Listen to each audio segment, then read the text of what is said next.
वैसे तो कल पढ़ लिया, लेकिन एक बार वापस अपन थोड़ा स्पीड से देख लेते हैं 4 पेज पर, बाकी को फिर बढ़िया डिटेल में। किशोरावस्था विशेष में हमने बात की थी, आकस्मिक विकास सिद्धांत तो दिया था स्टैंड ने। और ले किताब का नाम क्या है इनकी का? एडोलसेंस है। हाँ, स्टैनले हॉल को ध्यान रखना, कहाँ के हैं? बोलो। अमेरिका के हैं। और क्रमिक विकास सिद्धांत जो इसके जस्ट खिलाफ में है, वो मतलब विपरीत है, वो किसने दिया था? 3 विद्वानों के नाम आएंगे, थॉर्नडाइक है, उसके अलावा किंग है, और होलिंगर। उसके बाद ये एडोलसेंस शब्द है जो लैटिन भाषा के किस शब्द से बना है? और मतलब होता है परिपक्वता की और यानी तरफ वाला वो। और हेडो कमेटी के बारे में क्लियर है सबको? 11-12 साल की उम्र में बालक की नसों में ऐसे क्या उठता है? ज्वार उठता है, ऐसा कुछ कौन सी कमेटी की रिपोर्ट में लिखा हुआ है? ये ध्यान रख लेंगे। फिर हमने दो खास तौर से जो किन के संदर्भ में बात की थी, लड़कियों के संदर्भ में भाई, उनके सामने एक तो क्या है खुदा अभाव, जिसको नाम दिया है क्या? एनोरेक्सा नर्वोसा। और एक ज्यादा खाना, इसको क्या बोलते हैं पर? बुलिमिया। इन दोनों को याद रखेंगे, कोई समस्या वाली बात नहीं है। अंग्रेजी शब्द याद रखने हैं, सामने मीनिंग क्या है इसका, इसको बढ़िया समझा था हमने। कारण वगैरह भी कोशिश की थी, और उसी कारण की कोशिश करते करते फिर मामला गड़बड़ हुआ था अपना। कोल सैनिक ने है जो एक बात कही थी कि किशोर है जो प्रौढ़ व्यक्ति होते हैं उनको क्या मानता है आपने? बाधा मानता है। और है ना, हर विद्यार्थी है, मतलब अभी जो क्लास में बैठे हैं उनको संबोधित करके कह रहा हूँ मैं, हर का मतलब और बाकी भी और भी हो सकते हैं। एक बार ऐसा मौका जरूर आया होगा जब मम्मी पापा पर भी गुस्सा आया होगा, कभी ऐसे लगा होगा यार ये थोड़ा ज्यादा है, ये ज्यादा ही दबाव बनाते हैं यार, है ना। तो ये बात है जो किसने महसूस की थी? कॉल सैनिक ने। और उसने अपनी पुस्तक में लिखा है कि किशोर वय जो बालक है वो प्रौढ़ व्यक्ति है, उनको क्या मानता है? बाधा मानता है। बाधा है क्या वो नहीं होते तो अपने अस्तित्व ही कहाँ है ना। जो संभावनाएं हैं, जो शुरुआती दौर है डिपेंडेंसी वाले हैं, वहां से निकाल के जो लेके आए हैं, तो थोड़ा अधिकार उनका बनता है कुछ चीजों में, वो अपने को कह सकते हैं। किशोरावस्था को नाजुक काल माना था अपराध प्रवृत्ति के हिसाब से, कि भाई ये अपराधी बन सकता है बालक इस अवस्था में। ये बात कही थी किसने? वेलेंटाइन ने कही थी। और अपराध प्रवृत्ति का मतलब हम जान रहे हैं जो कानूनी तौर पे हो सकता है, सामाजिक तौर पे जो मान्यताएं नहीं है, ऐसे ऐसी चीजों में संलग्न हो सकता है बालक। फिर बेंडिक्ट और मार्गरेट मीड के बारे में हमने बात की थी, जिन्होंने किशोरावस्था में एक थोड़ा महत्वपूर्ण और एक सिद्धांत दिया था, मानव शास्त्रीय सिद्धांत, कि भाई ये संस्कृति है इसका, और भी बहुत सारी चीजें हैं, उसका बहुत फर्क पड़ता है बच्चे पे। फिर हेविंग अर्थ के बारे में बात की थी, 5 अवस्थाएं बताई थी उन्होंने, अलग अलग टाइप हो सकते हैं विकास के दौरान। तो उसमें हमने एक बात की थी नैतिक विकास में, नैतिक निरपेक्ष। निरपेक्ष का मतलब क्या होता है? किसी प्रकार का कोई है जो वहां वो भाव नहीं है कि ये नैतिकता है, ये नहीं है। फिर उसके बाद जो बालक क्या हो जाता है? आत्म केंद्रित हो जाता है, मतलब खुद को सही मानेगा और दूसरों को क्या मानेगा? गलत मानेगा। ये क्लियर है कहानी। फिर तीसरे नंबर पे हमने बात की थी परंपरानुकूल, जिसको अंग्रेजी में हम कहेंगे कन्वेंशनल, यानी कि जो परंपरा से चला आ रहा है उसके अनुकूल व्यवहार करेगा वो। और विवेकहीन इरेशनल शब्द है, इसी के जस्ट बाद में हमने एक शब्द और डिस्कस किया, विवेकशील। मतलब पहले है जो, जब भी हम अभी बात कर रहे हैं ना, कि पहले हमने एक बार विरोध किया होगा, लेकिन बाद में हमें समझ में आता है कि ये वो चीजें हैं जो गलत नहीं थी, बाधा नहीं थे, वो हमारे सपोर्ट रहे, ऐसे समझ में आएगा। हेविंग अर्थ के साथ याद रखनी है सब, तो थोड़ा प्रयास करना, याद रह जाएगा। फिर सबसे मेन जो सारणी है जिसको हमने समझने की कोशिश की थी, वो थी ये सारणी। और यहाँ से अगर छोटा प्रश्न बनाना चाहें या मिलान वाला प्रश्न बनाना चाहें, तो एक बढ़िया प्रश्न बन सकता है। एक साइड है वो तो होनी चाहिए पक्की याद, और उसके बाद कितना फर्क पड़ता है आगे दोनों में, वो कोशिश करेंगे तो याद रह जाएगा। जैसे हमने 3 अवस्थाओं में बांट दिया इसको, शेषावस्था, बाल्यावस्था और किशोरावस्था। फिर बाहर के संदर्भ में लंबाई, धड़कन, हड्डियां, दांत, पेशियां, सिर, मस्तिष्क, ये सारा कुछ है जो अच्छे से अपने को याद रखना, कोशिश करनी है, याद रह जाएगा। और जब हम बाल विकास की बात कर रहे हैं तो ये सारी कहानियां उसके अंदर है जो शारीरिक रूप से आ जाएगी। ये विकास के किसके अंतर्गत आएगा? शारीरिक विकास के अंतर्गत, ठीक है ना। जैसे शिशु है एक, तो उसका भार कितने पौंड होता है? 7। ये भी इकाई है वजन मापने की, क्योंकि एग्जामिनर है जो वहाँ हो सकता है किलोग्राम नहीं देखे, किसमें पूछ ले। और आजकल के एग्जामिनर है वो थोड़ा ज्यादा दिमाग लगाते हैं, तो वहाँ 3 पौंड भी लिखा हुआ आ सकता है। और अपने को क्योंकि बहुत ज्यादा कॉन्शियस रहते नहीं है, दबाव रहता है एग्जाम में, तो हो सकता है कि वो अपने को सही लग जाए। तो कोशिश करनी है। 7 पौंड में तो कितना है? 7 है। जैसे अपन राजस्थान का क्षेत्रफल पढ़ते हैं तो वर्ग किलोमीटर भी पढ़ते हैं और वर्ग मेल भी पढ़ते हैं, तो ऐसे कैसे सेम कहानी यहाँ हो सकती है। याद रह जाएगा ना ये। पौंड में अगर पूछेगा तो कितना बताना है? 7। और किलोग्राम अगर पूछे तो 3 किलोग्राम। फिर बाल्यावस्था और किशोरावस्था में थोड़ी जो कहानी है उसमें ये तीर के निशान है, तो इसको हमने समझा था ऐसे कि भाई लड़की है उसका वजन है जो ज्यादा रहेगा, लड़के का वजन है जो कम रहेगा। और किशोरावस्था में बाद में हमने बात की थी, लड़के का वजन ज्यादा रहेगा, लड़की का वजन कम रहेगा। हाइट वगैरह के हिसाब से भी अपन बात कर सकते हैं यहाँ पर। लंबाई की बात करें तो शिशु है एक सामान्य जो लंबाई है वो, अब कोई विद्यार्थी जैसे सोच सकता है, कल भी हम बात कर रहे थे उस समय मैंने कहा कि कोई विद्यार्थी इसे सोच सकता है कि जरूरी थोड़ी है जो हर एक वो जो इसी लेवल पर रहेगा, तो ऐसा नहीं है। ये औसत हमें ध्यान रखना है। कितने इंच है? 20 इंच है ये। ऐसे ही हमने कल भी बात की थी, आज भी वापस याद दिला रहा हूँ मैं कि इसको इंच के रूप में याद रखना। फिर बाल्यावस्था में जब भी वो 3 साल 4 साल 12 साल तक होगा तभी 2 से 3 इंच है जो हर साल उसकी हाइट बढ़ेगी। और बाद में जब किशोरावस्था की बात करें हम, तो लड़कों की हाइट है वो ज्यादा रहेगी, लड़कियों की हाइट है वो कम रहेगी। इस संदर्भ में अपने को ध्यान रखना। और ये चीजें है ना लगती बहुत सामान्य है, हम अपने नॉर्मल जीवन में भी ये चीजें जो नोट कर सकते हैं, ठीक ठाक सी कहानी है। इसमें एक चीज ध्यान रखनी है कि एग्जामिनर अपने को वहां पर ऐसे भी लिख सकता है इसका उल्टा जस्ट, भी लड़कियों की हाइट ज्यादा रहेगी कम रहेगी, और वहां हमने अगर इंटरप्रेट है जो गलत कर लिया तो वो गलत भी हो सकता है। तो कोशिश करनी है अपने पक्का याद रहे अपने को, क्योंकि दोनों में जो बदलाव है, इधर है जो हम जैसे पढ़ रहे हैं तो उसमें ऊपर की तरफ तीर का निशान है जी लिखा हुआ, उधर है बी लिखा हुआ, तो ये थोड़ा कोशिश करनी है और जगह भी ऐसा नहीं हो जाए अपने गड़बड़। फिर धड़कन में हमने बात की थी शुरू में यानी कि शिशु है उसकी धड़कन कितनी रहेगी? 140, और वो धीरे धीरे धीरे जाके 69 तक है। लड़की के लिए है जो किशोरावस्था में कितने हैं?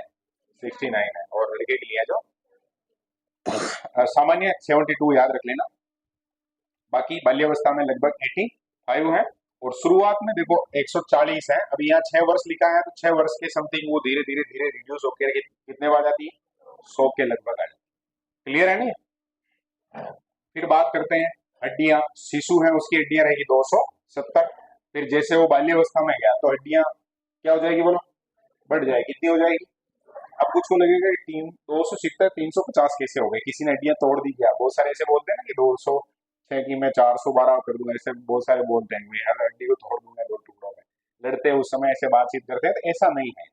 ये जब अस्थिकरण की प्रक्रिया है उस दौरान प्रक्रिया में वो जो काउंटिंग है, मतलब नंबर ऑफ बोन वो बढ़ जाती है। और लास्ट में जब अस्थिकरण कंप्लीट हो जाता है, आपस में कुछ जगह जो हड्डियां जुड़ जाती हैं, कितनी हो जाएगी बोलो? 206। काउंटिंग याद होनी चाहिए, 270 350 206। क्लियर है? दांत 4 से 7 माह। अब ये 4 से 7 माह क्यों लिखते हैं समझ में आ रहा है आपने? कि भाई कोई एक बालक है उसके कितने महीने में? 4 महीने में। और कोई एक बालक है हो सकता है थोड़ा सा लेट, तो 7 महीने में उसके दूध के दांत आएंगे। फिर अगर बाल्यावस्था की बात करेंगे तो 27 28 तक दांत उसके आ जाएंगे। और जो 4 प्रज्ञा दांत है जिनको अपन अपनी भाषा में डांट बोलते हैं, क्या बोलते हैं? डांट, वो आ जाएगी। प्रज्ञा दांत है, इसमें ये प्रज्ञा शब्द है, इसको और जगह हम बात भी करते हैं, ऐसे गांव में बहुत सारे बोलते हैं अक्कल डांट, ये वो कहानी है, तो वो ध्यान रख लेना। कुल मिला के 28 में 4 जोड़ोगे कितने हो जाएंगे? 32 हो जाएंगे। फिर मांसपेशियां, तो शिशु है वो 6 वर्ष का होगा तब तक उसका जो शरीर है उसका 25% वजन है जो केवल किसका रहेगा? मांसपेशियों का रहेगा। वो वजन है जो थोड़ा सा और जैसे हलचल होगी वैसे वैसे मांसपेशियां बढ़ेगी तो 27% हो जाएगा। और जब किशोर वय बालक होगा, बालिका होगी, तो उसकी मांसपेशियां है उसका कुल शरीर का वजन कितने परसेंट हो जाएगा? 44 से 45% तक, लगभग 45% माना जाता है। ये चीज अपने को ध्यान रखनी। बहुत बार देखा होगा ना, कोई व्यक्ति है जो बहुत ज्यादा ऐसे मोटा और ऐसे नहीं दिखता है लेकिन उसका वजन बहुत ज्यादा रहता है, इसका मतलब उसमें किसकी डेंसिटी ज्यादा है? मांसपेशियों की डेंसिटी ज्यादा है। फिर लास्ट में हमें बात करनी है सिर या मस्तिष्क के बारे में। इसके बारे में पहले पूछा गया भी है, और कोई विद्यार्थी ऐसा है जिसको कोई प्रीलिम्स का एग्जाम देना तो उसको तो और खास तौर से ध्यान रखना है, अच्छे से याद करने की कोशिश करनी है। शिशु है उसका जो सिर है वो पूरे शरीर का 1/4 होता है। कितना होता है? 1/4, मतलब परसेंट में अगर पूछे तो 25%। और ऐसे शरीर के संदर्भ में बात करें भाग के बारे में तो भाग के संदर्भ में तो 1/4। लगभग 95% विकास हो जाएगा बाल्यावस्था में और 100% विकास हो जाएगा किशोरावस्था में। इसका मतलब यहाँ जितने फौज पार्टी बैठी है उनके सबके मस्तिष्क का विकास है जो जो मैक्सिमम लेवल है उस पर आ चुका है। अब वो ऐसे में सोच रहा है कि मैं आने वाले समय में बहुत होशियार हो जाऊंगा, होशियार हो जाएगा वो, लेकिन वो दिमाग है वो उस लेवल पे है। अब तो अभ्यास और ये जो और चीजें हैं ना टेक्निक, वो सीखनी है अपने को। अभी आज ही कौन सी टेक्निक के बारे में बात करनी थी अपने? हाँ, क्या नाम था? हाँ, स्पाई टाइप पढ़ना कैसे क्या है उसकी बात करनी पड़ेगी। 100% विकास है। तो कितने साल की अवस्था में? वर्ष पूछ ले तो 16, 16 वर्ष है। हाँ, 16 वर्ष याद रख लेना। और मैक्सिमम लास्ट एंड फाइनल अगर बात करेंगे कितने वर्ष है? 20 साल। ग्राम भी याद रख लेना। एक स्वस्थ जो मस्तिष्क है मानव का, उसका जो वजन है वो कितने ग्राम होता है? 1350 ग्राम। क्लियर है, ये कोई ऐसी बात नहीं है। शुरुआत में 260 से 350 तक, और बालक है उसका 1260, और उसके बाद 1350। ये हमने शारीरिक विकास के संदर्भ में बात की है। हर विद्यार्थी को ये सारणी याद होनी चाहिए, और याद हो जाएगी, बहुत कोई मुश्किल नहीं है। इससे रिलेटेड एक दो क्वेश्चन भी अटेंड और थोड़ा सोल्व करके देखना, तो थोड़ी क्लियरिटी आ जाएगी। और गामक विकास में दो ही नाम है, एक स्थूल है और एक सूक्ष्म है। थोड़े बड़े लेवल के काम है तो वो तो हो गए स्थूल, और छोटे लेवल के काम है तो वो हो गए सूक्ष्म। नाम से पता चलता है, जैसे आप दौड़ रहे हो तो वो भी गामक तो है, मतलब एक्टिविटी हो रही है, मांसपेशियां एक्टिव है, और दौड़ रहे हो तो आपको देखना पड़ेगा, यानी थोड़ी संवेदना वगैरह बाकी चीजें भी काम कर रही हैं। और जैसे लिख रहे हैं अपन, तो उस समय भी क्योंकि मांसपेशियां काम कर रही हैं, हाथ तो काम कर ही रहा है, उसके साथ अपना हैंड आई कोऑर्डिनेशन बनता है, इसका मतलब वो किस में आ जाएगा? सूक्ष्म चलन कौशल में आ जाएगा। तो ये सूक्ष्म और स्थूल क्लियर है क्या? बोलो। चित्र बनाना किस में आएगा? लिखना किस में आएगा? साइकिल चलाना किस में आएगा? समझ गए? फिर कोई समस्या नहीं। फिर हमने कुछ क्रियाओं के बारे में कल भी बात की थी, आज वापस अपन इनको रिवाइज करते हैं। गाल सुनने पर छोटा बच्चा है वो सिर घुमाता है। अब ये उधर जो पढ़ा था ना, उसको छोड़ के और हम आगे बात कर रहे हैं, उसमें कुछ चीजें जो स्पेशल होती हैं, जो भी अपने साइकोलॉजिस्ट हैं जिन्होंने रिसर्च किया, उन्होंने अलग से ये कुछ शब्द दिए हैं, तो इन पे ध्यान देना आपने को। प्रीलिम्स में पूछा गया था, पिछली बार प्रीलिम्स में ये पूछा गया था, तो थोड़ा ध्यान रख लेना। मेंस के लिए थोड़ा कम है इंपॉर्टेंट, लेकिन याद होना चाहिए। जब तक एग्जाम का पेपर अपने सामने नहीं आए, तब तक जितना जो हो सकता है टॉपिक से रिलेटेड अगर आप पढ़ सकते हैं तो पढ़ना है, उसको समझना है। गाल सुनने पर सिर घुमाना क्या गलत है? रूटिंग, रूटिंग शब्द है वो सिर घुमाने के साथ जोड़ना है। तेज शोर पर कमर मोड़ना, इसको क्या बोलेंगे? मोरो। मोरो के साथ शोर है, उस शब्द को थोड़ा याद रखना। ग्रास्पिंग जरूर सबको याद रहेगा। कुछ भी कोई भी वस्तु हम उसकी हथेली पे रखते हैं तो उसको वो क्या करता है? पकड़ने की कोशिश करता है, इसको बोलेंगे अपन क्या? ग्रास्पिंग। बेबिन्स की किसे बोलते हैं? हाँ, वो अपन थोड़ा प्रयास करते हैं ऐसे उसके पैरों को टच करने का, तो फिर वो जो क्या करता है बोलो? हाँ, उसका मतलब इस प्रकार से दूर ले जाने की कोशिश करता है। रोशनी में आंखें मिचकाना क्या कहलाता है? बिल्किंग कहलाता है। थोड़ा ध्यान रख लेना, बिल्किंग शब्द। मुंह में कोई भी वस्तु उसके हाथ में आ गई, अभी छोटे बच्चों को देखा होगा, कुछ भी मतलब तुम उसको मतलब पकड़ा दो बिल्किंग, उसको सीधा वो मुंह में लेके और चूसने की कोशिश करता है। गर्दन को घुमाना है जो क्या कहलाता है? टॉनिक ने कहलाता है। अगर हम उसको जो जैसे वो चलने की पोजीशन में आ जाए, ऐसे हम जब भी खड़ा करते हैं तो वो जो पैरों को इस प्रकार से करेगा, मतलब चलने की कोशिश करेगा, ये क्या कहलाएगा? स्टेपिंग। और जब पढ़ोगे ना उस समय कुछ है जो एक दो बार में याद हो जाएंगे, जैसे ये ग्रास्पिंग याद हो गया है, सीधा सीधा याद हो रहा है, ये याद हो गया है। स्टेपिंग हमें जो एक बार पढ़ेंगे तभी स्टेप से 21 कदम है, तो उससे ध्यान रह जाएगा। इन पे मार्क कर दो और बाद में पढ़ो, तो बाकी चीजों को ही पढ़ना है, धीरे धीरे याद हो जाएगा। वेवकिन किसे कहेंगे? हाँ, गर्दन को घुमाना या मोड़ना, जब भी हम हथेली है उसको प्रेस करेंगे तो वो जो गर्दन को इधर उधर घुमाएगा। मानसिक विकास के बारे में भी हमने बात कर ली थी, अभी और थोड़ा डिटेल में है जो हम बात करते हैं। अलग अलग अवस्था में किस तरह तक की कहानी रहेगी, उसके बारे में इस टॉपिक में हमने पढ़ना है अपने को। हर लोग ने है जो दो बालक समान नहीं होते, मतलब पूरी दुनिया में हर एक बालक है वो अपने आप में क्या है? यूनिक है। इसको क्या बोलते हैं अपन? यूनिक। वैसे तो यूनिक हो गया है, तो बोलने में अपन यूनिक बोलते हैं, मतलब अपने आप में हर बालक है जो अलग है। ये बात किसने कही है? श्रीमती हरलोक ने कही है। और इसीलिए जो मानसिक विकास है इसमें अपने को फुल डिटेल में बात करनी है, और जब भी ये चीजें पढ़ रहे हैं तो कोई भी ऐसे नहीं सोचना है किसी भी स्टूडेंट को कि भाई ये सब पे लागू है, क्या सब पे लागू नहीं है।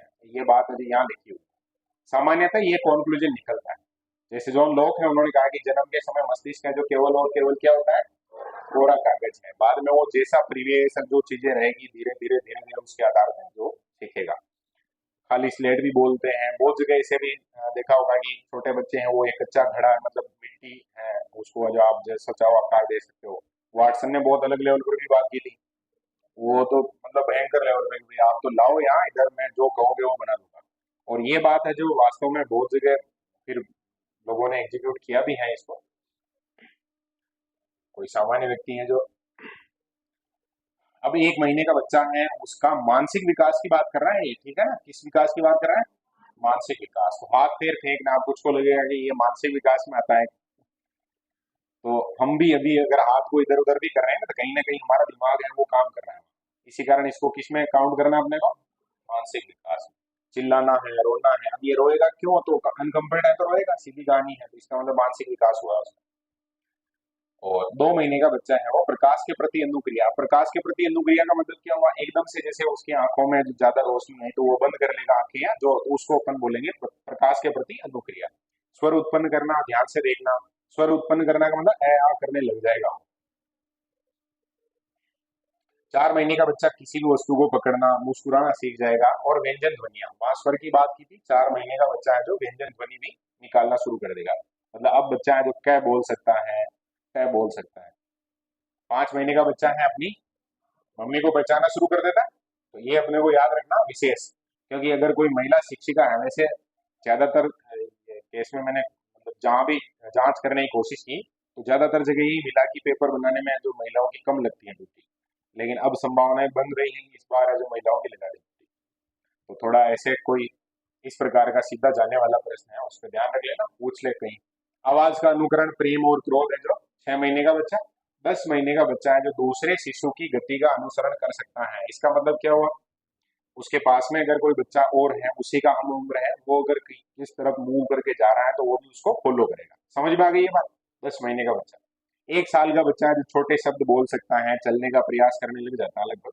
और 2 साल का बच्चा है वो सरल वाक्य बोल लेता है, प्रतिक्रिया देना शुरू कर देता है। हम उसको बुलाते हैं या कुछ डांटते हैं या कुछ जो भी है, कहानी में कुल मिलाकर वो क्रिया की क्या कर सकता है, प्रतिक्रिया दे सकता है। अब ये शेषो अवस्था के संदर्भ में जो मानसिक विकास की बात की हमने, बाल्यावस्था में 3 साल का बच्चा है वो अपना नाम बता देगा, अंग है उनको पहचान लेगा। हम उसको अगर इस प्रकार से ट्रेंड, मतलब ट्रेंड करने का मतलब हम नॉर्मली बातचीत करेंगे तो वो बता सकता है, दोहरा सकता है। हम कुछ बोलेंगे तो उसको वो रिपीट कर देगा। लाइन खींचने के लिए कहेंगे तो पेन से लाइन खींच सकता है। 4 वर्ष का बच्चा है जो अक्सर लिखने की कैपेबिलिटी में आ जाता है, 10 तक की गिनती, और उसको थोड़ा थोड़ा नॉलेज हो जाएगा। जैसे भूख लग रही है तो बोल देगा कि मेरे को भूख लग रही है, या ठंड लग रही है, तब भी उसके ये कुल मिला के जो संप्रति है ना, ठंड वाला संप्रति, ये उसके समझ में आ जाता है। 5 वर्ष का बालक है वो ठंडा गर्म हल्का भारी ये सारी चीजें हैं उनके बारे में जो उसको समझ में आने लग जाता है।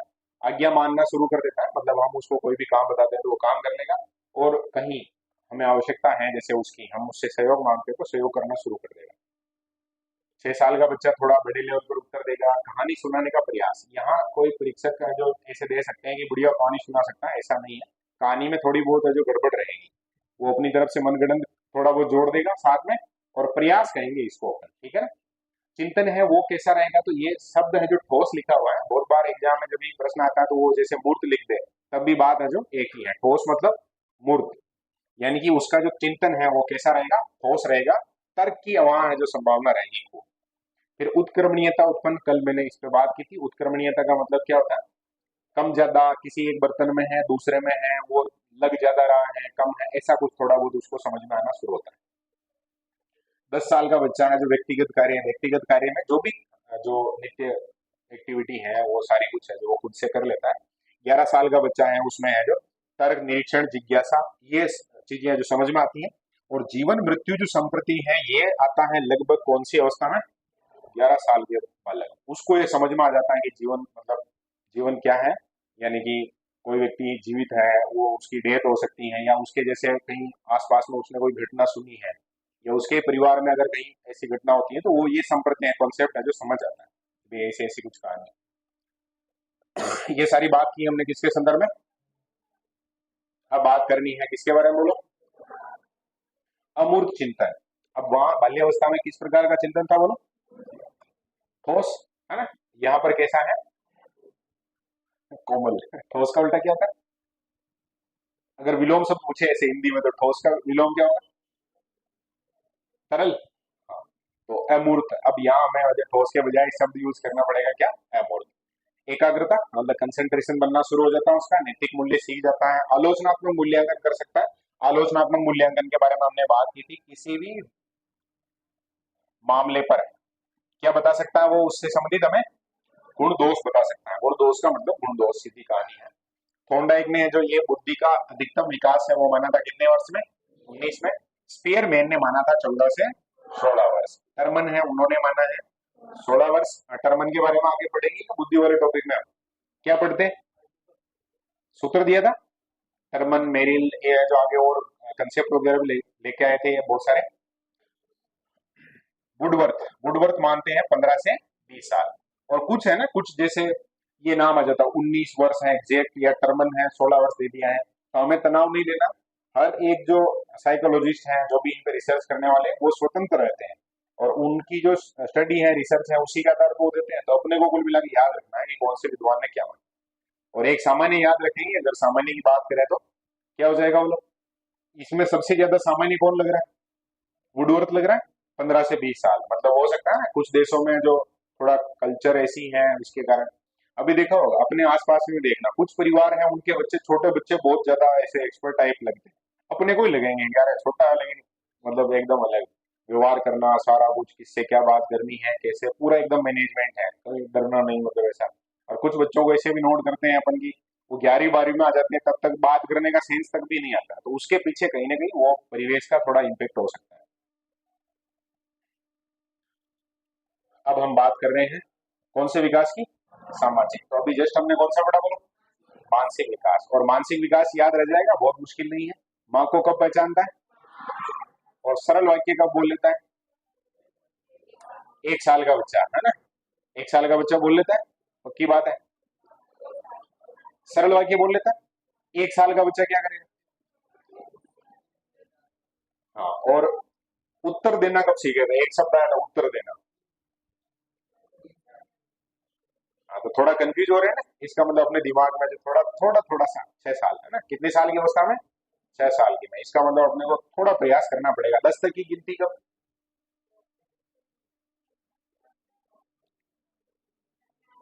4 वर्ष का बच्चा है जो 10 तक गिनती बोल लेता है। कितने तक? 10 तक गिनती बोल लेता है।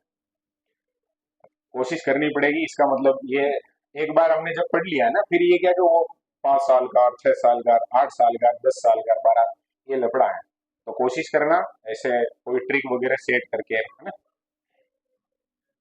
अब सामाजिक विकास की बात करते हैं। पहले तो बताओ सामाजिक विकास किसे कहेंगे? सामाजिक विकास किसे कहेंगे जो बताना है। समाज के रीति रिवाज, नियम वगैरह, लोगों के साथ व्यवहार करना, कैसा व्यवहार नहीं करना, किनके साथ कैसा व्यवहार होना चाहिए, कब कैसा व्यवहार होना चाहिए, ये सारा कुछ है जो सीखता है या नहीं सीखता है, ये कौन सा विकास है? सामाजिक विकास है। समाज के रीति नियम वगैरह आ जाएंगे इसमें। ये गत्यात्मक प्रक्रिया, जब भी शब्द आया ना गत्यात्मक, तो इस पे अंडरलाइन भी है। इसका कारण ये है क्योंकि मान लो सत्य सत्य वाले कोई प्रश्न में ये आ जाए कि गत्यात्मक प्रक्रिया नहीं है, या और कहीं दार्शनिक प्रक्रिया है, या ऐसा कुछ कह दे मनोवैज्ञानिक प्रक्रिया है। थोड़ा अपने को ध्यान रखना, गत्यात्मक का मतलब होता है कि एक व्यक्ति है जो एक फिक्स स्टेज पे जाके बंद नहीं होगा, उसका सामाजिक विकास है। जैसे जैसे वो लोगों के संपर्क में आएगा, अलग अलग संस्कृतियों के संपर्क में आएगा, सामाजिक विकास होता रहेगा। सामाजिक और संवेगात्मक विकास को एक साथ है जो होना माना है किसने? क्रो एवं क्रो ने। इसी में वो कहानी आ गई थी अपनी, है जो वो कहानी रिकॉर्ड नहीं हुई थी, सबसे बढ़िया काम किया हुआ। एस्ट्रोलॉजी ने क्या कहा था? बच्चे का पहला स्कूल है जो क्या है? परिवार है। सामाजिक विकास में वो बच्चा बहुत अच्छा जो विकास होगा उसका, जहां उसको परिवार में जो सामाजिक रूप से विकसित है जो लोग बाग मिले। फिर एक विद्वान के बारे में बात की थी, दुर्खिम के बारे में, जिन्होंने जो क्या कहा है, प्रथम पाठशाला का बालक के लिए, वहां से वो बालक है जो सीखेगा जीवन की सारी कहानियां। विद्यालय को सामाजिक आविष्कार मानते हैं कौन? ओटावे। और एक आविष्कार, एक हम पढ़ते हैं ना, जॉन डीवी ने क्या कहा था? समाज का लघु रूप। क्या कहा था? विद्यालय है जो समाज का लघु रूप है, जॉन डीवी ने कहा था। हाँ, राधे ने ही बताया था जॉन डीवी का नाम, सही है क्या? हाँ, बढ़िया पढ़ रहा है। अब हम बात कर रहे हैं सामाजिक विकास की, ठीक है। इसमें कुछ विद्वानों की जो पंक्तियां हैं वो हमने देख ली, इससे हमें आइडिया लग रहा है कि परिवार का सबसे महत्वपूर्ण जो रोल होता है वो परिवार का होता है। और उसके बाद सामाजिक आविष्कार के रूप में दूसरे नंबर पे, मतलब पहले नंबर पे परिवार हो गया, दूसरे नंबर पे कौन? विद्यालय। विद्यालय का बहुत फर्क पड़ेगा। मनोसामाजिक सिद्धांत एरिक एरिक्सन के द्वारा दिया गया है, इसको हमने बहुत बढ़िया से पढ़ लिया था। और ट्रिक वगैरह का सारा कुछ है जो सेटलमेंट काफी ठीक लेवल पर रहेगा। नाम विद्वान का ध्यान रखना, एरिक एरिक्सन है। इनका एक उपनाम भी है, ईगो साइकोलॉजिस्ट कहते हैं इनको, ईगो मनोवैज्ञानिक। याद रह जाएगा क्या?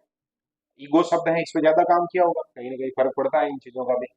और इन्होंने जो मनोसामाजिक विकास के प्रकार बताए थे उसमें जो रिचुअलाइजेशन पहला शब्द, फिर इसी शब्द को थोड़ा अलग करके रिचुअल और रिचुअलिज्म है। तो कर्म कांड शब्द है, उसी को आगे पीछे कर दिया। पहला शब्द तो बना दिया कर्म कांड का, फिर कर्म कांड और कर्म कांड वत। अब कुछ को लगेगा कि ये शब्द है, इनका कोई हिंदी में तो सेंस बैठता ही नहीं है हम नॉर्मली। तो कर्म कांड का मतलब ये है कोई भी जो परंपरागत रूप से कोई चीज एक्टिविटी होती आ रही है उसको हम जो आगे से आगे जो फॉलो कर रहे हैं, तो वो क्या हो गया, एक तरीके से कर्मकांड बोलते हैं उसको। सुना होगा, ये नॉर्मल वे में बोलते भी हैं ऐसे शब्द अपने गाँव ग्रामीण क्षेत्र में बोलते हैं। फिर इसमें अवस्थाएं कितनी है जो याद रहेंगी सबको, कितनी अवस्थाएं हैं? 8 अवस्थाएं पढ़ी थी हमने, और बढ़िया से याद रखने हैं। विकासात्मक घटक को याद रखना, मनोसामाजिक मूल्य को याद रखना। ये बहुत बढ़िया प्रश्न बन सकता है इसका। वहां से जो 4 ऑप्शन दे देगा वो एक इधर से लिख के, और एक शानदार प्रश्न बन सकता है। पुस्तक का नाम नाम याद रखना, चाइल्डहुड एंड सोसाइटी। समाज के साथ बचपन को रिलेट करते हुए बढ़िया किताब लिखी है। उसमें उन्होंने जो विकास की 8 अवस्थाएं बताई हैं, उनका ड्यूरेशन बताया है, साथ ही साथ विकासात्मक घटक बताए हैं, और मनोसामाजिक मूल्य, जो प्रबल मूल्य रहेगा किसी भी बालक में, मतलब ये तो पूरे जीवन की कहानी है इसमें, तो प्रबल जो भी पॉइंट रहेगा मनोसामाजिक रूप में, उसके ऊपर बढ़िया से चर्चा की है। और यहाँ जो नाम याद रखेंगे उसमें जो ज्यादा बढ़िया तरीका है, वो बढ़िया तरीका यह है कि अंग्रेजी नाम याद रखें। क्या करना बोलो? अंग्रेजी नाम याद रखने। अंग्रेजी नाम याद रह जाती है, बहुत इजी है, इसको अपन याद भी करेंगे तो ट्रिक से भी याद रह सकता है। ट्रिक में जैसे हम बात करें तो सबसे पहले पहले है जो क्या है, इनफेंसी। इनफेंसी है क्या? फिर चाइल्डहुड है, लेकिन उसका कौन सा है, अर्ली है। उसके बाद है जो क्या है बोलो, प्री स्कूल एज। उसके बाद जैसे प्री है तो प्री स्कूल, प्री हट जाएगा तो कौन सी एज आ जाएगी, स्कूल आ जाएगी। उसके बाद है जो कौन सी आ जाएगी अवस्था, एडोलसेंस आ जाएगी। अब इसके बाद में बीच में है जो 2 अवस्थाएं, लास्ट में ओल्ड एज आती है, ये अपने को समझ में आता है कि भाई 65 के बाद है जो वो ओल्ड एज मानता है। तो यहाँ पर जो एडल्टहुड है उसमें भी 2 नाम दिए थे, कौन कौन से दिए थे? एक तो अर्ली यानी कि शुरुआती अवस्था हो गई, जैसे किशोरावस्था के जस्ट बाद वाली 35 साल वाली, और 35 से 65 वाली को क्या कहा है, लेट। और उसके बाद है जो क्या है, ओल्ड एज। तो ऐसे भी कोई स्टूडेंट चाहे तो उसको जो ट्रिक में रख के याद कर सकता है। और आगे ये जो घटक है इसके लिए भी ये लिखा हुआ ही है, टी ए आई कितने बार आएगा, 3 बार, और लास्ट में क्या है, जी। और जैसे याद हो, क्योंकि खुद से एक बार सामने पेज है, खुद से नोट्स बनाए हैं, पेज बनाए हैं, और लेके बैठे हो 10-15 मिनट उस पर काम कर रहे हो, तब अपना दिमाग उसको कैच कर लेगा, फिर वो चीज समझ में आ जाएगी। अंग्रेजी शब्द याद रखने, सबसे पहले पहले विकास अवस्था कौन सी है, इन्फेंसी है, जन्म से लेकर कितने वर्ष तक, 1.5 वर्ष तक। और इन्फेंसी के समय जो विकासात्मक घटक रहता है, विश्वास बनाम अविश्वास। सीधी कहानी है, माता पिता है, हर बात पे वो विश्वास करेगा, और लोग बाग हैं या माता पिता भी जैसे उसकी बात नहीं मानते, कूटते हैं, कुछ है ऐसा, तो क्या कर लेगा, अविश्वास कर लेगा। मतलब सीधी कहानी है, या तो विश्वास करेगा या अविश्वास करेगा। और इस दौरान में मनोसामाजिक मूल्य जो उसके मन में है, और देखो इसके अलावा उसके पास और ऑप्शन भी नहीं है। तो जैसे मान लो एक छोटा बच्चा है, 2 साल का ही मान लो, 2 साल नहीं, इसमें 1.5 है तो 1.5 साल का मान लो। 1.5 साल का बच्चा है, उसको भूख लग रही है ना, और वो जो बैठा है या जो भी उसकी एक सिचुएशन मान लो, अब उसको जो यही रखनी पड़ेगी ना कि भाई मम्मी या कोई मेरे को खाना खिलाए, क्योंकि इसके अलावा और क्या कर सकते। ऐसे तो है नहीं कि जबरदस्ती मतलब तोड़ फोड़ कर दे, कुछ लेके खा जाए, संभव ही नहीं है। मतलब उसको केवल और केवल उम्मीद रखनी है कि भाई मेरे प्रति ये दया भाव रखेंगे और मेरे को खाना खिलाएंगे। याद रह जाएगा ना, बोलो। मनोसामाजिक मूल्य इन्फेंसी के दौरान कौन सा है, आसान, क्लियर है। दूसरा है अर्ली चाइल्डहुड। अब यहाँ पर 1.5 साल से और कितने साल तक बोलो, 3 साल तक। अब यहाँ पर 2 चीजें हैं, स्वायत्ता बनाम लज्जा या संदेह। कुछ है उनको जो जैसे एक्टिविटी है, कुछ जो नेचुरल है उसका अपन अपन कर नहीं, मतलब ऐसे नहीं कह रहा हूं मैं कि भाई अपन कुछ कर सकते हैं नहीं कर सकते, वो एक सामान्य प्रक्रिया है, जो मतलब सिस्टम है उसका अपन कुछ नहीं कर सकते। कुछ बालक है उसको जो नेगेटिव ले सकते हैं, तो उनके मन में जो किसका भाव आ जाएगा बोलो, लज्जा का भाव आ जाएगा। और कुछ बालक है वो ऑटोनॉमी, मतलब किसका भाव आ जाएगा, स्वायत्ता का भाव आ जाएगा। इस समय जो सामाजिक मूल्य है वो कौन सा है, विल पावर है। मतलब बालक है उसमें जो इच्छा शक्ति होगी, या तो वो मतलब डी टाइप का घर वालों के ऊपर ही डिपेंडेंट है, या फिर वो इच्छा शक्ति से कुछ एक्टिविटी है उसमें थोड़ा ठीक हो जाएगा। फिर स्कूल एज से पहले जस्ट हम पढ़ते हैं कौन सी एज, प्री स्कूल एज। मतलब अब वो स्कूल जाना शुरू नहीं हुआ है, उससे पहले भी थोड़ी उनकी एज बढ़ेगी, क्योंकि यहाँ 3 से लेकर कितने साल तक का बच्चा, 5 साल। तो इस दौरान में बच्चा जो कुछ एक्टिविटी अपनी तरफ से करना शुरू कर देता है। हालांकि ये शब्द है ना 5 साल के बच्चे के लिए थोड़ा ऐसे लगता है कि ये थोड़ा हेवी हो जाएगा, अपराध शब्द है जो यहाँ मतलब इरिगेशन को न जाने क्यों लगा, लेकिन ठीक है, उनको लगा, उन्होंने जो भी नोट किया, तो अपने को उस लेवल पे ध्यान रखना। बाकी इनिशिएट करना शुरू कर देता है। इनिशिएट का मतलब है खुद से कुछ गतिविधि एक्टिविटी है उसमें इन्वॉल्व हो जाता है। और मनोसामाजिक मूल्य विकसित होता है कौन सा, उद्देश्य, और यही कंफ्यूज करता है, क्योंकि उद्देश्य जो मनोसामाजिक मूल्य है, कर्तव्य परायणता, और लास्ट में अपन एक पढ़ते हैं उसमें थोड़ा सा आता है ये परिपक्वता शब्द। ये सारे के सारे अपने को लगेंगे कि एडोलसेंस के सीध में आने चाहिए। तो कोशिश करना। तीसरे नंबर पे है जो मनोसामाजिक मूल्य कौन सा है, उद्देश्य है। अब यहाँ उद्देश्य शब्द लिखा है, एक दो जगह हम पढ़ते भी हैं, विशेषता में हमने पढ़ा भी था कि निरुद्देश्य को होना, कौन सी अवस्था में पढ़ा था, बाल्यावस्था में पढ़ा था। तो यहाँ उद्देश्य शब्द है, उधर निरुद्देश्य पढ़ा था, तो कनेक्टिविटी थोड़ी बैठेगी नहीं, तो कोशिश करना याद रहे, प्री प्री स्कूल एज में ही उद्देश्य मनोसामाजिक मूल्य आ जाता है। और पहल का मतलब क्या होता है बताओ थोड़ा सा। पहल, खूब सारे अपन योजनाएं वगैरह पढ़ते हैं, एस आई क्यू में भी तो वो पहल ही तो है, इनिशिएटिव तो है उसमें। पहल यानी क्या होता है, शुरू करना, सीधी कहानी थी। स्टार्ट का मतलब क्या होता है, क्या होता है?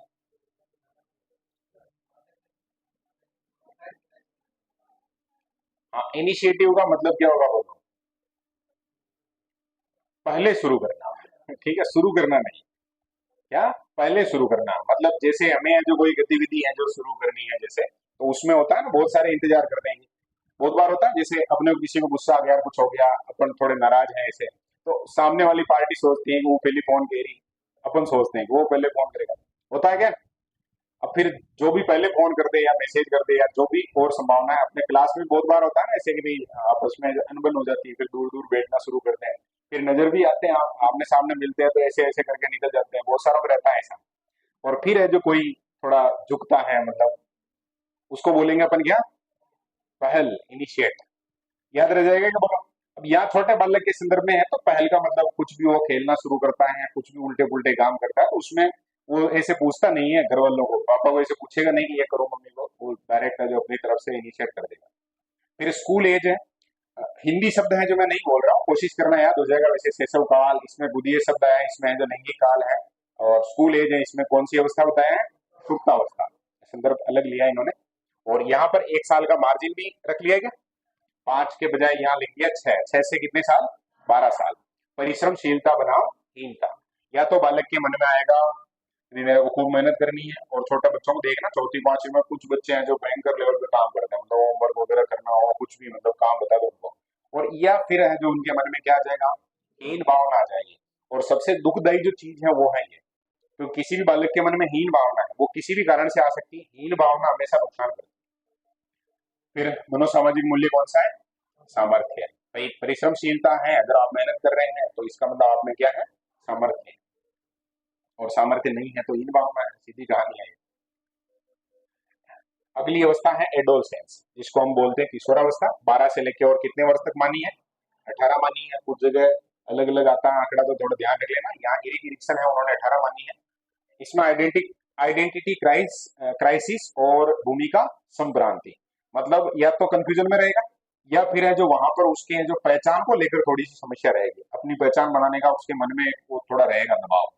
और भाव जो मनोसामाजिक मूल्य है वो कौन सा है बोलो, कर्तव्य परायणता। कर्तव्य परायणता का मतलब क्या हुआ बोलो, बोलो, कर्तव्य परायणता का मतलब क्या है बोलो, उसको जो भी जिम्मेदारी दी गई है वो निभाने की कोशिश करेगा, इसको अपन क्या बोलते हैं, कर्तव्य परायणता। क्लियर है? और ये संभ्रांति या भ्रांति शब्द है, ये समझ में आ रहा है, कोई समस्या वाली बात नहीं है। हम जब एडोलसेंस से रिलेटेड सारी विशेषताएं पढ़ रहे थे तो उसमें कहीं भी ये क्लियर नहीं था, असमायोजन था, हर जगह वो दुखी है, तूफानी, मतलब अलग ही टाइप का सिचुएशन है, तो उसमें तो संभ्रांति रहेगी ना, कंफ्यूज रहेगा वाला। फिर अर्ली एडल्टहुड की बात की थी हमने, 18 से 33 वर्ष, ये भी याद रखना आपने को, क्योंकि वो परीक्षा में जो किसी भी तरह से प्रश्न बना सकता है। और एक ही प्रश्न है उसमें आजकल अर्ध सत्य वाक्य आने लगे। अर्ध सत्य समझ गए क्या, क्या होता है अर्ध सत्य का मतलब, नरो व कुंजरो, अर्ध सत्य है ये। हाँ, तो ऐसा आजकल एग्जाम अंदर भी करने लगे ना, अपने को पूरा वाक्य पढ़ना है, ऐसा कोई भी है, जैसे मान लो पूर्व प्रौढ़ावस्था 18 से 35 वर्ष मानते हुए, फिर आगे लिख दिया कि घनिष्ठता बनाम अलगाव, और इसमें जो मनोसामाजिक मूल्य है वो देखभाल विकसित होता है। तो शुरू की 3 लाइनें तो एकदम सही है, लास्ट वाला पॉइंट गलत है, हमने लास्ट वाला पढ़ा ही नहीं, अपना गड़बड़ हो जाएगा, मतलब पूरा देखना है उसको। तो एडल्ट अर्ली एडल्टहुड है, इसमें 18 से 35 है। घनिष्ठता बनाम क्या है, अलगाव। अलगाव का मतलब क्या होता है, घनिष्ठता तो अपन जानते हैं, जिगरी, मतलब जो शब्द यूज होता है ना, जिगरी दोस्त है या ऐसे कुछ, तो वो तो घनिष्ठता है। अलगाव का मतलब क्या होगा, मतलब किसी से संपर्क नहीं रखना, एकाकीपन, ऐसा भाव है जो इस दौरान संभावना रहती है। और मनोसामाजिक मूल्य कौन सा है, प्रेम है, ये अपने को याद रह जाएगा, अर्ली एडल्टहुड में अपने को याद रखना है। क्लियर है ये कहानी? अब कोई ऐसे कह सकता है कि इससे पहले नहीं है क्या, कर्तव्य परायणता के समय नहीं है क्या? तो सारे के सारे यहाँ तक की जो बातें हैं ना, कहानियां हैं पूरी, वो सब जगह लागू होती हैं। लेकिन यहाँ ऐसे समझाने का प्रयास किया कि ये प्रबल है सबसे, ठीक है ना। फिर हमने लेट एडल्टहुड है, इसमें भी बात की थी, 35 से लेके कितने वर्ष तक, 65 वर्ष तक। इसमें प्रजनन बनाम ठहराव या सृजनात्मकता, इस शब्द को भी ध्यान रख लेना। मनोसामाजिक मूल्य कौन सा है, देखभाल है, ठीक है। केयर वाली कहानी है जो सीधी जुड़ती है, क्योंकि ये है जो कहानी यहीं से जुड़ रही है। घटक कौन सा है, उसके संदर्भ में है जो आगे बात कर ली, 35 से 65। और ओल्ड एज है, 65 साल से ज्यादा उम्र होनी चाहिए। तो उसमें या तो व्यक्ति है उसमें संपूर्णता का भाव रहेगा, और या रहेगी निराशा हताशा, है ना। अब निराशा हताशा कब रहेगी और संपूर्णता का भाव कब रहेगा, ये चीजें अपन आराम से जान पा रहे हैं। इससे पहले की जो एक दो, मान लो 2 स्टेप तक का मामला अगर उसका बढ़िया रहा है, तब जो यहाँ पर क्या रहेगा भाव, संपूर्णता का भाव रहेगा। और वहां अगर डिस्टर्ब है जीवन, तो फिर यहाँ पर हताशा का भाव रहेगा। और इसमें मनोसामाजिक मूल्य, हालांकि ये बहुत कंफ्यूजिंग है, क्योंकि परिपक्वता शब्द अपने दिमाग में है जो बहुत, वो जब भी पढ़ रहे थे पहले शुरू में बातचीत की थी, तो ये है जो किसके साथ जुड़ गया है, किशोरावस्था के साथ जुड़ गया है। तो कोशिश करना ये शब्द अपने को, क्योंकि किसी टीचर ने अगर ऐसे देख लिया ना कि हाँ ये थोड़ा सा दिमाग में कंफ्यूजन लाता है, तो वो जरूर ये प्रश्न दे सकता है। यहाँ से अपने को बहुत अच्छे से याद रखना है कि ओल्ड एज है वहां पर, और परिपक्वता शब्द है ना, वो किस संदर्भ में है कि जीवन संपूर्ण हो जाएगा, इस संदर्भ में है।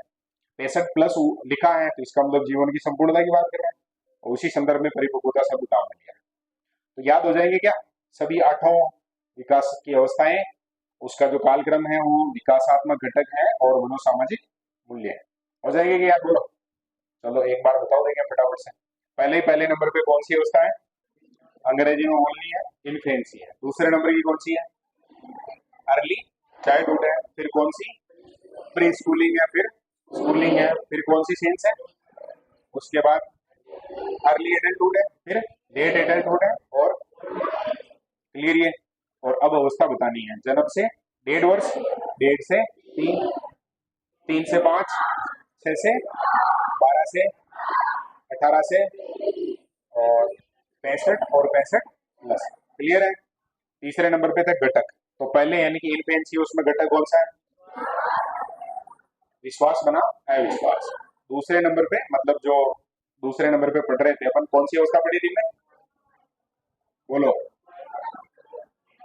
स्वायत्तता बनाम लज्जा या संदेह, ठीक है। तीसरे नंबर पे कौन सा, पहल बनाम अपराध।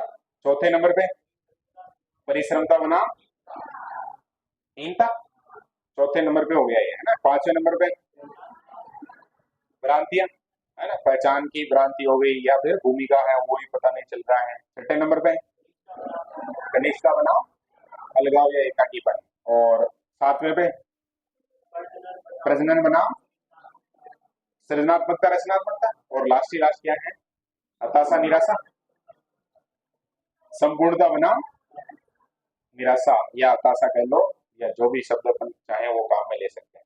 क्लियर है क्या, बोलो। क्लियर है, बहुत अच्छी बात है। फिर सामाजिक मूल्य भी तो बोलो, यही बचा लास्ट। तो सबसे पहला मूल्य तो आशा, उसके बाद कौन सी, इच्छा शक्ति। तीसरे नंबर पे उद्देश्य, चौथे नंबर पे, और पांचवें नंबर पे कर्तव्य परायणता। ये एडोलसेंस में आएगा, कर्तव्य परायणता पक्का याद रखना, ठीक है। अब अपने दिमाग में एक वाक्य और रखना है कि हर किशोर है जो कर्तव्य परायण होता है। क्या होता है, बोलो, कर्तव्य परायण होता है। और अपने क्रांतिकारी वगैरह जो भी रहे हैं ना पिछले समय में, अपन देखेंगे तो बहुत सारे ऐसे हैं जो अर्ली एज में, मतलब इस चाइल्डहुड में ही वो उन्होंने समझा था कि मातृभूमि के प्रति हमारा कर्तव्य है, और उसमें अपने आप अपना जीवन है जो न्यौछावर कर दिया था। उसके बाद प्रेम, के बाद परिपक्वता। क्लियर है ना। ये बात है जो इरिक इरिक्सन ने, और बुक का नाम था चाइल्डहुड एंड सोसाइटी। क्लियर है ना। ओके, अब बात करनी है अपने को, यहाँ से आगे शायद तक पढ़ना था, यहाँ तक की बातें हो गई थी। तो लगभग है जो हमने वापस रिवीजन में अपना समय लगा दिया है 40 मिनट। लेकिन ठीक है, समझ में भी आ गया अब, क्योंकि याद करना था ये सारणी तो अपने को रट दी, अब थोड़ी क्लियर हो गई। और आगे पढ़ रहे हैं अपन, इससे आगे है जो शुरू करते हैं कहानी को, कंटिन्यू रखते हैं शुरू को, इस मिशन है। विद्वान का नाम थोड़ा अजीब सा है, नाम बोलो देखें, ब्रोन फेन ब्रेनर। और मॉडल का नाम है इकोलॉजिकल थ्योरी, पारिस्थितिकी परक सिद्धांत। पारिस्थितिकी में नॉर्मली अपन पढ़ते हैं ना वो कि भाई हाँ इस प्रकार से जो आगे से आगे जो चीजें हैं हमारे आसपास चारों तरफ वो सारी परिस्थिति बोलते हैं अपन उसको। अब इन्होंने है जो इस प्रकार से मंडल बनाए हैं, मंडल का मतलब जैसे बालक एक परिवार में रहता है तो उसके संपर्क में कौन रहेंगे, विद्यालय में जाएगा, माता पिता जहाँ काम करते हैं वहां जाएगा, फिर सोसाइटी है बड़े स्तर पर, अखबार वगैरह दुनिया भर की चीजें वहां घूमेगा। तो इस प्रकार से चीजें हैं जो दायरा बढ़ता जाएगा और उसके दिमाग में जो मनोसामाजिक और जो चीजें हैं वो आती जाएगी। तो इसमें सबसे पहले माइक्रो सिस्टम है जो बताया है, जिसको हम हिंदी में बोलेंगे कौन सा मंडल, लघु मंडल। इसके लिए अंग्रेजी शब्द माइक्रो ध्यान रखना है, माइक्रो सिस्टम, कौन सा सिस्टम, माइक्रो सिस्टम। बालक का निकटतम वातावरण, कौन सा वातावरण बोलो, निकटतम वातावरण। और उसमें जो होने वाली अंत्य क्रिया है इसमें क्या क्या निकटतम में आएगा, तो परिवार तो निकटतम है ही, परिवार के साथ साथ उसके जो भी उसके साथ खेलने वाले दोस्त हैं उनका ग्रुप है। और विद्यालय, विद्यालय को निकटतम में क्यों रखा होगा, क्योंकि हर दिन है जो उसका वहां पर दोस्त वगैरह भी वही है, और विद्यालय परिवार है, ऐसे कुछ अपन सोचते सुनते भी हैं। थोड़ा आगे जाएगा मध्य मंडल में आ जाएगा, जिसको अपन बोलते हैं क्या, मेसो है, क्या बोलते हैं, मेसो। कुछ जगह थोड़ी थोड़ी त्रुटियां भी होनी चाहिए। मेसो क्या है बोलो, मेसो सिस्टम। लघु मंडल के कारकों में आपसी संबंध, मतलब इस प्रकार से आपस में जो कनेक्टिविटी जुड़ेगी वो जो किसमें आ जाएगी, मध्य मंडल में आ जाएगी। यानी विद्यालय में कोई दोस्त है, फिर उस प्रकार का संपर्क है, तो थोड़ा हो सकता है किसी दोस्त के वो घर पे गया, उसके माता पिता से मिला, ऐसी कोई संभावना है, तब है जो किसमें आ जाएगा, वो मध्य मंडल में आ जाएगा। फिर बाह्य मंडल है उसको अपन बोलेंगे एक्सो, क्या बोलेंगे, तो पहला माइक्रो हो गया, दूसरा मेसो हो गया, तीसरा हो गया एक्सो। एक्सो में बालक स्वयं नहीं, स्वयं नहीं का मतलब क्या हुआ, जहां गतिविधियां बालक की हैं सीधी सीधी उससे कनेक्शन नहीं रहेगा, तो फिर किससे रहेगा, माता पिता का कार्यस्थल, मतलब क्या हुआ, जहां उसके पिता काम करते हैं, जहां माता काम करती है, वो उनका क्या हो गया, कार्यस्थल हो गया। और धार्मिक संस्थान, धार्मिक संस्थान में क्या आएंगे, मंदिर, मंदिर है, और जो भी दूसरे धर्मों में अलग संस्थान होते हैं, तो वो संस्थान है जो किसमें आ जाएंगे, एक्सो में, ठीक है। फिर चौथे नंबर पे हम बात करते हैं बृहद मंडल, जिसको अपन बोलते हैं, जैसे पहला था माइक्रो, ये है मैक्रो, क्या है बोलो, मैक्रो। तो पहला हो गया माइक्रो, दूसरा हो गया मेसो, तीसरा हो गया एक्सो, चौथे नंबर पे है मैक्रो। मैक्रो में आ जाएगा सांस्कृतिक मूल्य। अब सांस्कृतिक मूल्य का संदर्भ ये समझना है, जब हम परिवार की, विद्यालय की, कार्यस्थल की बात कर रहे हैं, तो ये है जो बहुत दूर नहीं है, मतलब व्यक्ति से ज्यादा 50 किलोमीटर 100 किलोमीटर तक मान सकते हैं इसको, इससे ज्यादा दूर नहीं मिलेगा कार्यस्थल वगैरह। अब यहाँ पर बात कर रहे हैं हम सांस्कृतिक मूल्य की, तो जैसे बड़े लेवल पर जो भी संगठन है, जैसे मान लो धार्मिक जो संस्कृति है हमारी, उसके जो मूल्य हैं वो किस में आ जाएंगे, बृहद मंडल में आ जाएंगे। या सामाजिक प्रथाएं हैं, तो सामाजिक प्रथाएं में समाज है जो काफी लंबा चौड़ा है, ऐसे बोल सकते हैं अपन, तो वो सारी प्रथाएं इसमें आ जाएगी। आर्थिक स्तर का भी अगर काउंट करना है अपने को, तो किसमें काउंट करेंगे अपन, बृहद मंडल में काउंट करेंगे। क्योंकि आर्थिक को इसमें इस कारण से रखा क्योंकि लगभग सांस्कृतिक मूल्य है या सामाजिक प्रथाएं हैं वो प्रभावित होती है किससे, आर्थिक स्तर से। आज भी अपन नोट कर सकते हैं, एक ग्रुप है जो मान लो कि बहुत मतलब ऐसे बहुत ज्यादा पैसा जो भी है, तो उनकी जो सांस्कृतिक वो सिस्टम है उसमें थोड़ा बदलाव देखेंगे अपन। और जहां पर आर्थिक अभाव है उनकी जो कहानी है वो थोड़ी अलग रहेगी, परंपराएं वगैरह हैं उनमें सब पे जो उनका प्रभाव पड़ता है। और लास्ट एंड फाइनल जो है वो कौन सा है, घटक, जिसको अपन बोलते हैं क्या, क्रोमो, विकास की सामाजिक और ऐतिहासिक अवस्था। अब यहाँ आ गया, मतलब जैसे मानव संदर्भ में बात करें अपन, तो होमो सेपियंस जब बने हैं उससे पहले क्या था, बाद में 10,000 पहले तक की पूरी थ्योरी है जो इसमें लागू हो जाएगी बोलो, घटक मंडल में आ जाएगी।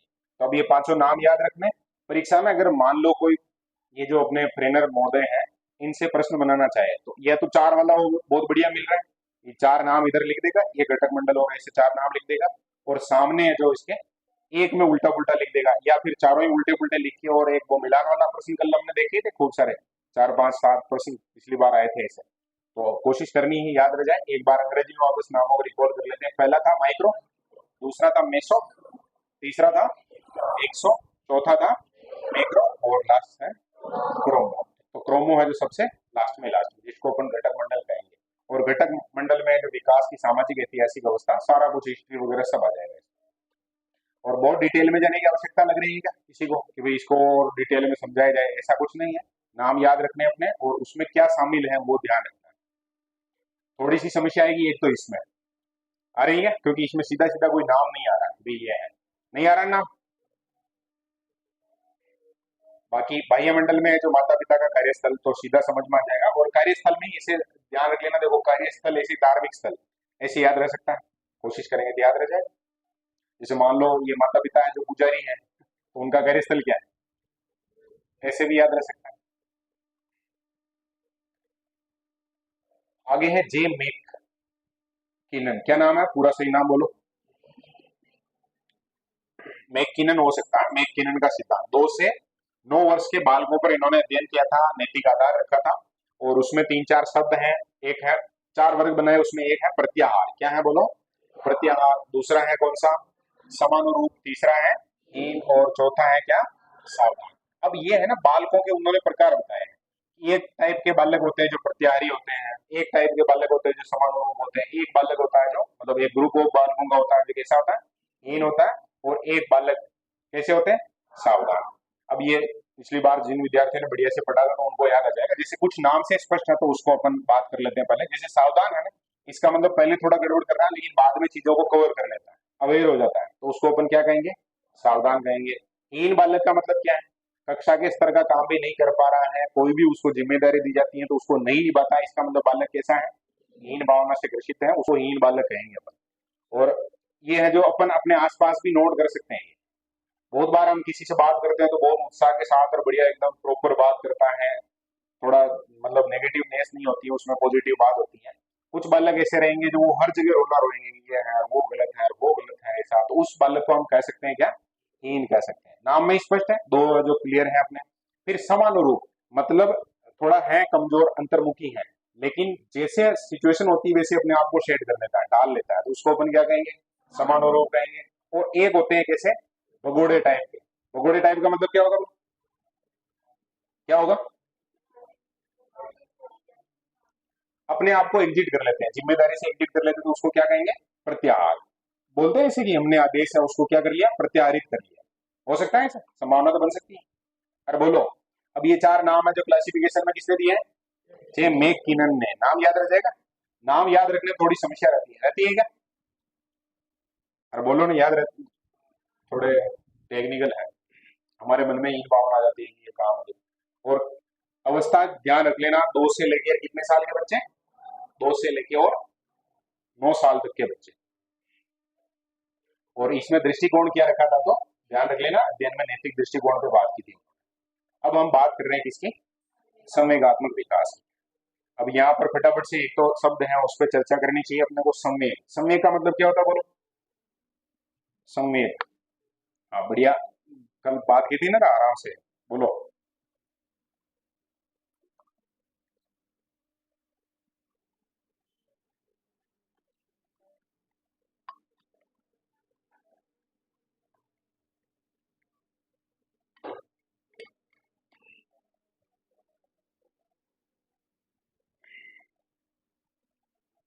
बोलो,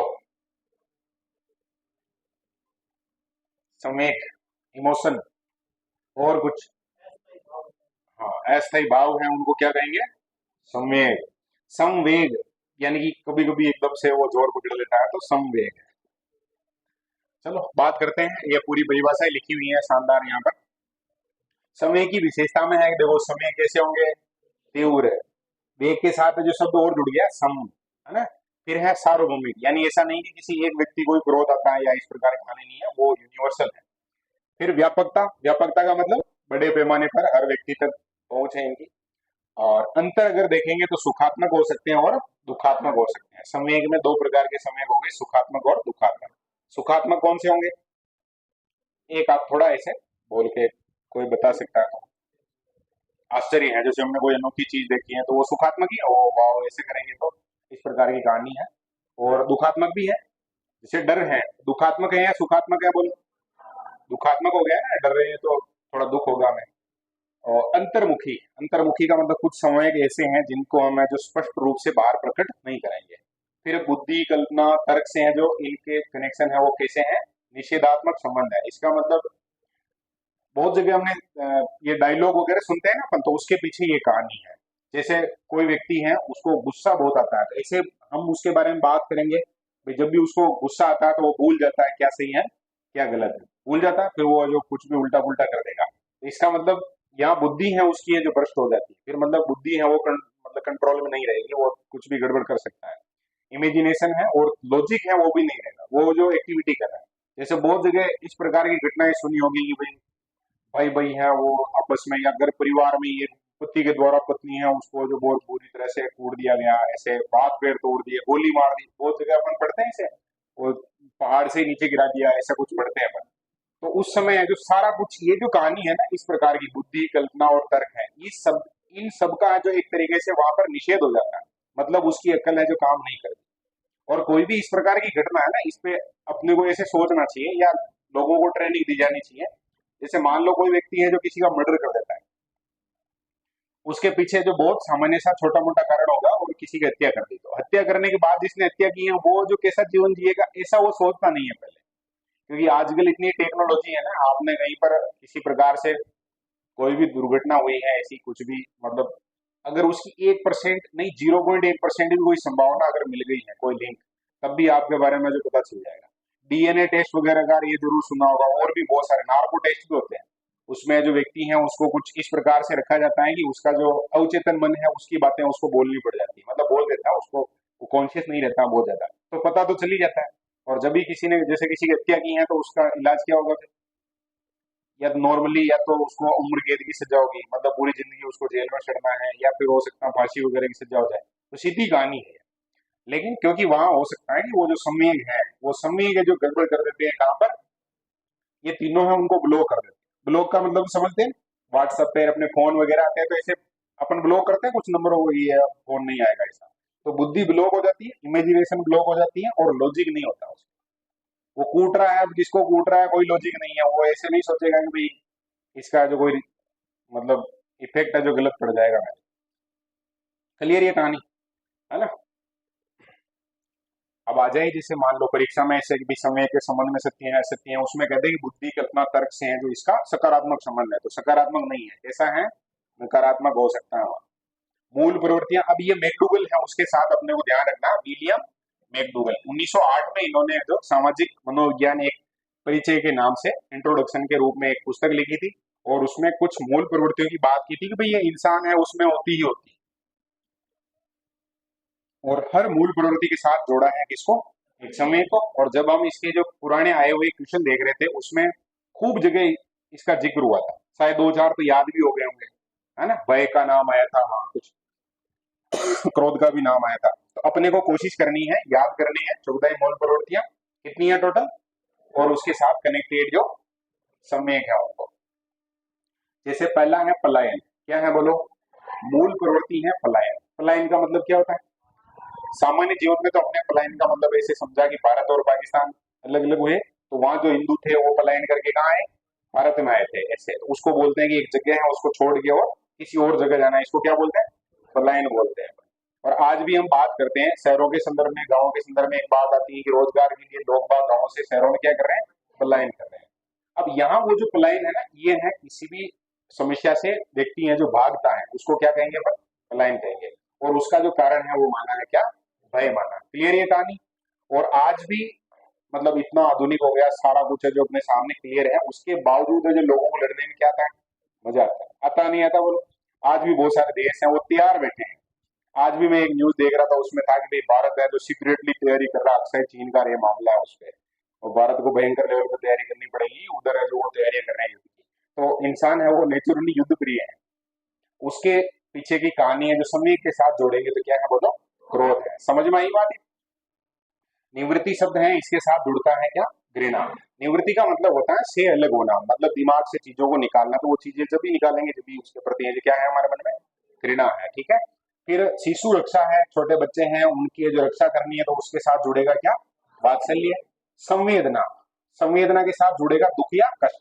कोई व्यक्ति बहुत दुखी है, उसके मन में जो भयंकर लेवल का कष्ट है, तो हम है जो उसके प्रति संवेदना रखते हैं, ये कहानी है। याद रखेंगे काम के साथ जो सीधे ही सब जोड़ दिया इसके साथ, तो याद रह जाएगा ये कामुकता। जिज्ञासा, मन में बहुत सारी चीजें हैं उनको जानने का हमारे मन में जो भाव होता है उसको हम क्या बोलते हैं? जिज्ञासा या क्यूरियोसिटी बोलते हैं। क्या बोलते हैं? क्यूरियोसिटी। तो इसको जो इस समय के साथ जोड़ा है, आश्चर्य है। कोई भी नई चीज देखते हैं हमें आश्चर्य होता है, फिर और नया उसके बारे में जानने का प्रयास करते हैं, वो कहानी। आत्महीनता, शब्द क्या है बोलो? आत्महीनता मतलब सेल्फ सेल्फ कॉन्शियसनेस है जो व्यक्ति की खत्म हो जाती है उसको बोलेंगे आत्महीनता, मतलब खुद है ही नहीं ऐसा भाव। और इसमें जुड़ेगी गुलामी। क्या जुड़ेगा बोलो? अधीनता। मतलब बहुत सारे लोग बाग है ना, अभी हम जब भी इतिहास वगैरह पढ़ते हैं तो उसमें कुछ जगह ऐसे आता है कि उनको फांसी पे मतलब टांग दिया, वहां सैनिकों ने ये किया था तो ये कर दिया, इतने लोग मर गए, ये हो गया। उसके पीछे जो कहानी रहती है उनके उनको कभी भी ये स्वीकार नहीं है। क्या स्वीकार नहीं है? अधीनता। मतलब वो जो स्वाभिमानी इस प्रकार के व्यक्ति हैं तो फिर थोड़ा अलग हो गया उनके साथ। आत्मगौरव या प्रदर्शन है उसके लिए है जो कौन सा शब्द काम में लेना है? सम्यक के रूप में गर्व है। ठीक है, आत्मगौरव या आत्म प्रदर्शन। फिर भोजनान्वेषण है, ये इसके साथ जुड़ेगा। समय कौन सा? भूख जुड़ेगा। सामूहिकता, अब ये थोड़ा सा लगता अलग है क्योंकि प्रवृत्ति है व्यक्ति की। क्या है बोलो? प्रवृत्ति तो क्या है? मूल प्रवृत्ति तो क्या है? सामूहिकता। मनुष्य एक सामाजिक प्राणी है ऐसा बोलते हैं अपन, तो इसका मतलब ये भाव क्या है? सामूहिकता का भाव है, मतलब लोग बाग मिलजुल के रहना चाहते नहीं रहना चाहते बोलो? बहुत सारे बच्चे ऐसे होंगे मतलब जो हो सकता है उनका अपन है जो कभी देखेंगे भी उनको बहुत ज्यादा मिलना जुलना ये पसंद नहीं है। बाकी ज्यादातर में 99% तक में संभावना ऐसी रहती है कि व्यक्ति है वो सामूहिक रूप में रहना चाहता है। और इसमें जो सम्यक है इसको पक्का याद रखना पड़ेगा क्योंकि सम्यक कौन सा दे रखा है? एकाकीपन। मतलब क्या हुआ इसका एकाकीपन का? ये अकेला का भाव। तो ये थोड़ा सा सम्यक है जो विपरीत दे रखा है, इसको याद रख लेंगे। बाकी रचनात्मकता है उसको कृति भाव बोलेंगे अपन, नया कुछ क्रिएट करना उसको कौन सा भाव बोलेंगे? कृति भाव। हमने कोई जैसे चित्र भी बनाया है, चाहे कुछ भी लिखा है, नोट्स बनाए हैं, यह सारा कुछ यदि किसमें आएगा? कृति भाव में आएगा। फिर संग्रहशील